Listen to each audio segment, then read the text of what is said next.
অ্যানাস কিচেনে আপনাদের সবাইকে স্বাগত। আশা করি সবাই ভালো আছেন।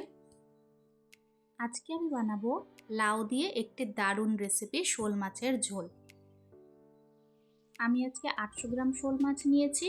ধুয়ে নিয়ে নুন, হলুদ, সামান্য লঙ্কার গুঁড়ো ও তেল দিয়ে প্রথমে মাখিয়ে নেব। আজকের রেসিপিটা যদি আপনাদের ভালো লাগে, আমার চ্যানেলটিকে লাইক, শেয়ার, সাবস্ক্রাইব করে আমার পাশে থাকবেন।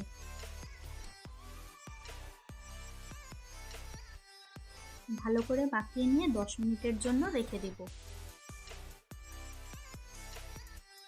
এরপর মিক্সি জারে কাঁচা লঙ্কা ও পেঁয়াজ দিয়ে একটি পেস্ট বানিয়ে নেব। আমি একটি পেঁয়াজ ও 7-8টা কাঁচা লঙ্কা দিয়েছি। মাছগুলো ভাজার জন্য কড়াইতে পরিমাণ মতো তেল দিয়ে দিব।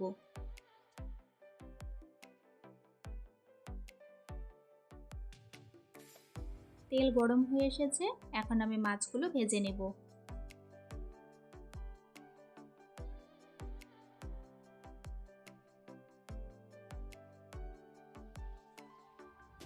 মাছগুলো ভাজা হয়ে গেছে, এখন আমি একটি পাত্রে তুলে রাখবো।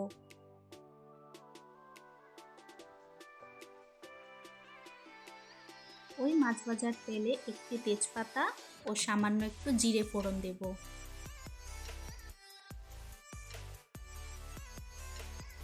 ফোড়নের থেকে গন্ধ বের হলে পেঁয়াজ কুচি দিয়ে দেব। শোল মাছের ঝোল তো অনেকভাবে খাওয়া যায়। আমার রেসিপিটা ফলো করে একবার লাউ দিয়ে শোল মাছের ঝোল বানিয়ে খাবেন, আশা করি ভালো লাগবে। পেঁয়াজ হালকা লাল করে ভেজে নেব।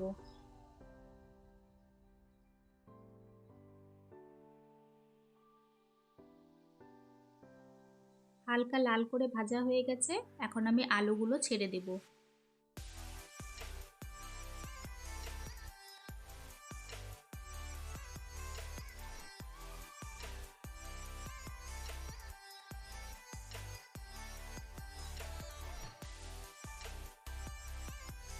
আলু হালকা ভাজা হয়ে গেছে, এখন 1/4 টিস্পুন আদা বাটা ও 1/4 টিস্পুন রসুন বাটা দিয়ে দেব।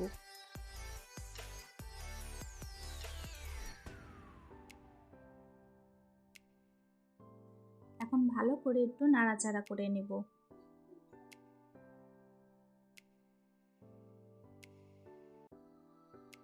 এখন মিক্সিতে করা পেস্টটা এর মধ্যে দিয়ে দেব।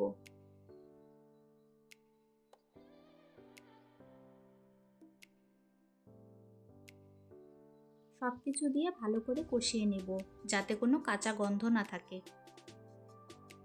এই শোল মাছের ঝোলে তেল মশলা খুবই কম লাগে, কিন্তু স্বাদ হবে দুর্দান্ত।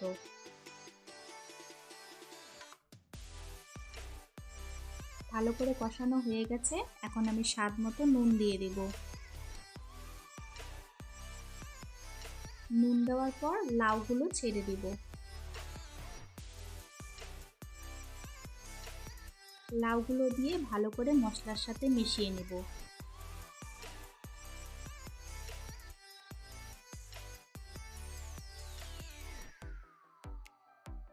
এরপর 1/2 টিস্পুন ধনে গুঁড়ো দিয়ে ঢাকা দিয়ে দেব 5 মিনিটের জন্য। 5 মিনিট পর লাউগুলো হালকা সেদ্ধ হয়ে এসেছে। আবার একটু নাড়াচাড়া করে দিব।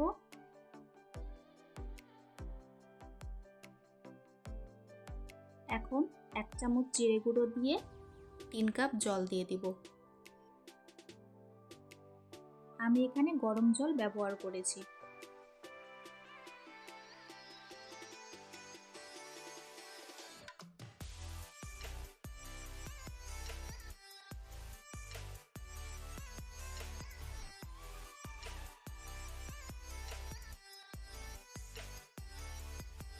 পরিমাণ মতো জল দিয়ে ভালো করে মিশিয়ে নিয়ে আবারও 5 মিনিটের জন্য ঢাকা দিয়ে দিব।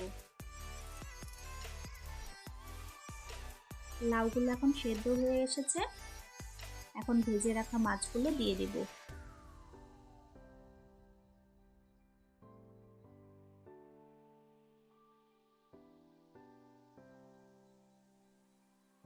মাছগুলো দিয়ে 2-3 মিনিট মতন ফুটিয়ে নিব।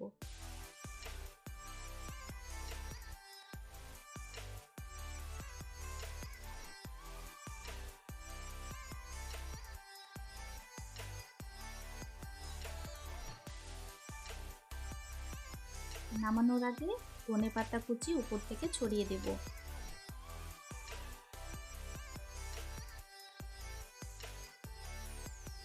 ধনেপাতা কুচি দিয়ে 1 মিনিট মতন হাই ফ্লেমে ফুটিয়ে নিলেই তৈরি হয়ে গেল আমাদের আজকের রেসিপি লাউ দিয়ে শোল মাছের ঝোল।